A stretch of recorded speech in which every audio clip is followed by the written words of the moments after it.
And we are live. We have some Squadron 42 news, some road maps, and some Intel Core i9-9900KF listings.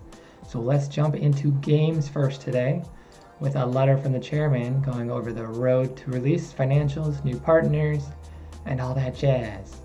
So the main thing we have here is that our plan is to be feature and content complete by the end of 2019, with the first 6 months of 2020 being for alpha, balance optimizations, and polish, and then the beta.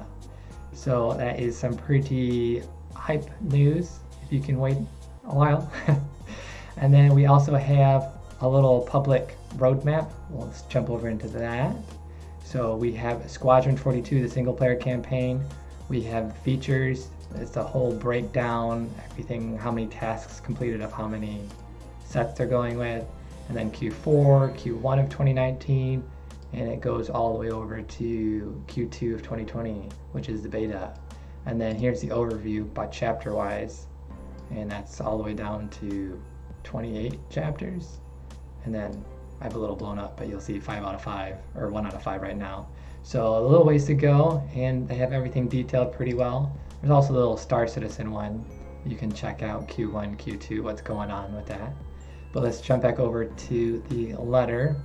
We also have some other financial information about their crowdfunding and how the $211 million is being spent.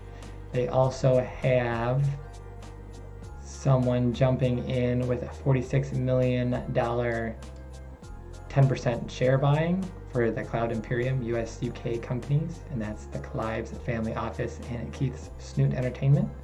So they just got a bunch more money to make even more cool features. And there's a little bit more in the letter. You can go check that out if you're super interested. But fine now, Alpha 3.4, pretty cool. And let's jump over to Battlefield 5 microtransactions. We knew they were coming, and it looks like we have an Amazon listing for $50.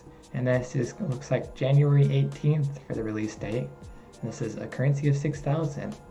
And this is going to be, as they mentioned, Battlefield currency for cosmetic items. So this shouldn't really be affecting any balance and buy the power stuff. And then here's the company coin. There are two currencies next to each other. Company coin can get you new gear, and this is how you actually play through the game and earn this.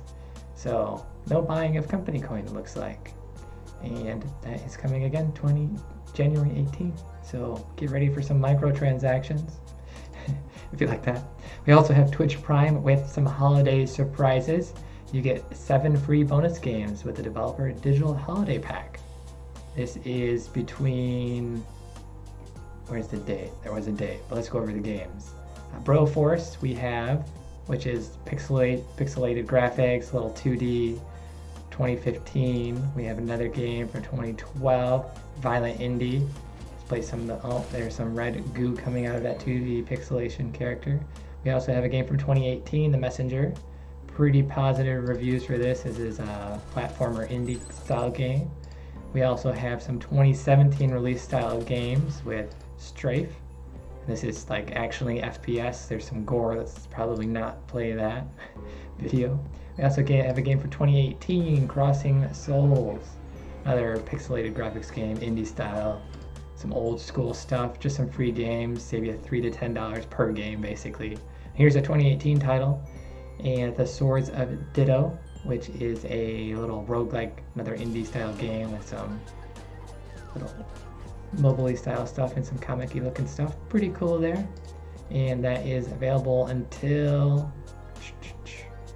I don't see the date, but I want to say January, December 20 to January sometime. So you can go get that for free. Pretty cool. We also have The Last of Us Part 4 gets a free PS4 dynamic theme you can use as a Yule log.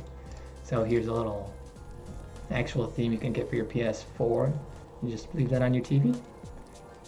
Pretty warm, pretty relaxing, pretty holiday stylish. So pretty cool stuff there.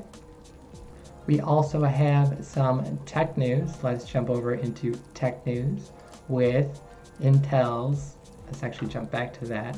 We probably could leave that playing, but oh well. Intel's i9-9900KF. This is going to be actually 4 SKUs of CPUs, and the prices were listed on 2 computer hardware retails. And this is going to, the F mentions it's going to have no iGPU. So it's most likely going to be disabled, the article mentions, either issues with the defective cores or just, and it could also improve for thermal, so maybe you'll get higher overclocking. If you're already using a 9900K, you probably have a dedicated graphics card, so you might really not need the iGPU. So here's the quick prices that are listed. $511. This is converted to USD. These are, it looks like placeholders. Mentions likely placeholders, so probably different pricing on actual release. So $188 for the 9600KF. Pretty interesting. We'll have to see how these 4 CPUs stack up. We also, it looks like in stock January 3rd, but we'll have to see what actually happens there. We have some comments mentioning this could be one person mentions Intel iGPUs can help accelerate some applications like Premiere.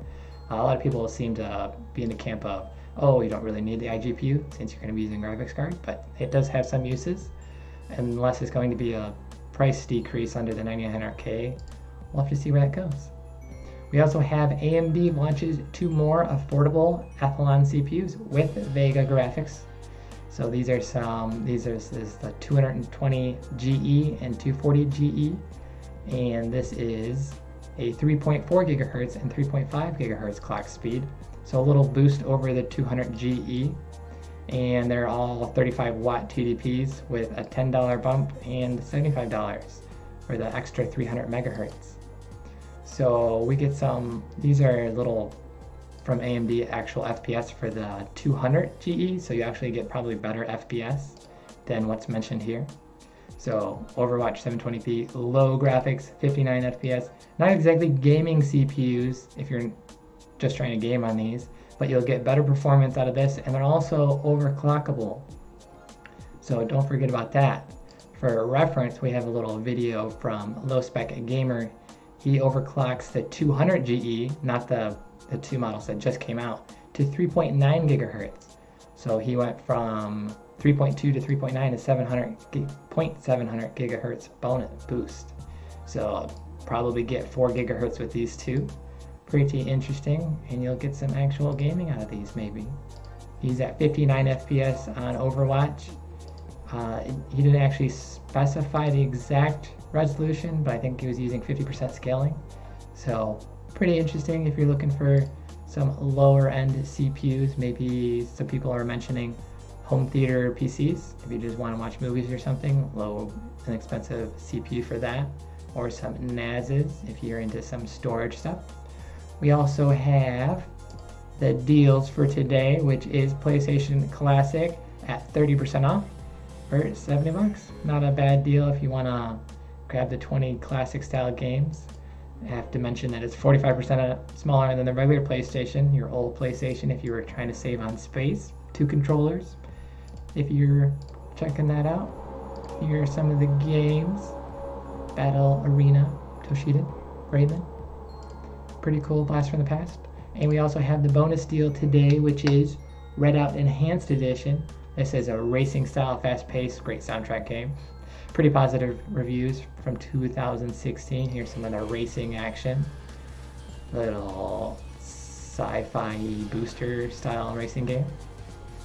Not bad, and that's 80% off with a free demo. If you don't even want to buy it, you just want to try it out. And not to get back into game news, but there is a little pre-alpha video for the Redout Space Assault back from November 9th. So there's another game being released too. Pretty cool stuff. So that is your tech news, games, and double deals for today. We have some comments saying holiday surprises, woohoo! The PS4 theme, I'm assuming you're talking about.